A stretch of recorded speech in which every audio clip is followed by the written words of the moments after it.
साथियों, आज भारत की ग्रोथ को लेकर जो भी प्रिडिक्शन हो रही है, उनका कॉन्फिडेंस भी बताता है कि भारत किस दिशा में है। यह पिछले कुछ हफ्तों और महीनों के आंकड़ों में भी देख सकते हैं। पिछले साल हमारी इकोनॉमी ने हर प्रिडिक्शन से बाहर कहीं बेहतर किया। वर्ल्ड बैंक हो, IMF हो, मूडीज हो, सभी ने भारत से जुड़े फोरकास्ट को अपग्रेड किया है। ये सारे संस्थान कह रहे हैं कि ग्लोबल अनसर्टेनिटी के बावजूद भारत 7+ रेट्स के साथ ग्रो करता है। वैसे हम भारतीयों को पूरा कॉन्फिडेंस है कि हम इससे भी कहीं बेटर परफॉर्म करेंगे। फ्रेंड्स, भारत के इस कॉन्फिडेंस के पीछे कुछ ठोस कारण है।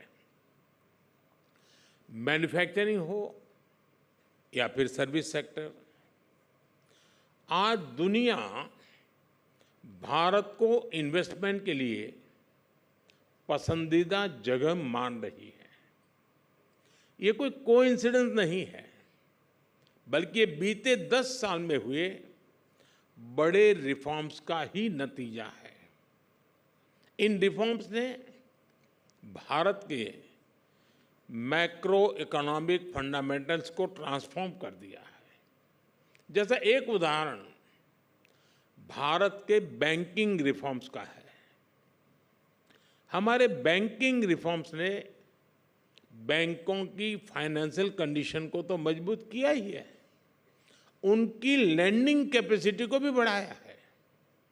इसी तरह GST ने अलग अलग सेंट्रल और स्टेट इनडायरेक्ट टैक्सेस को इंटीग्रेट किया है।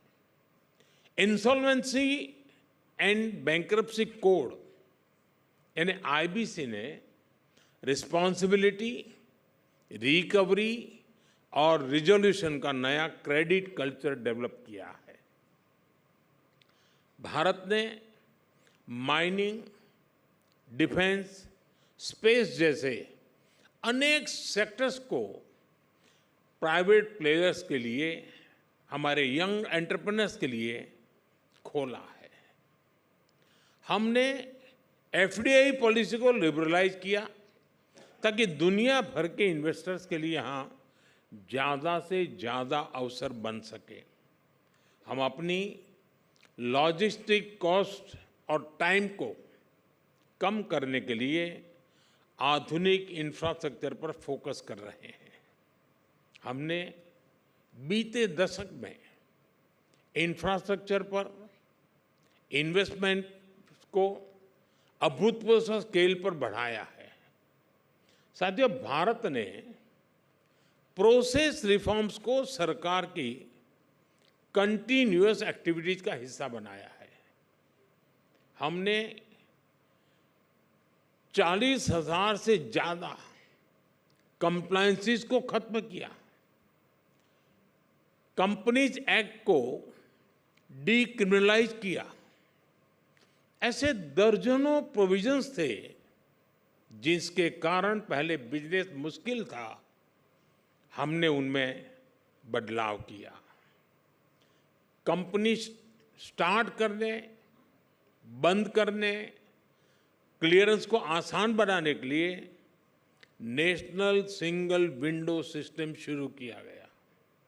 अब हम राज्य स्तर पर प्रोसेस रिफॉर्म को गति देने के लिए राज्य सरकारों को प्रोत्साहित कर रहे हैं।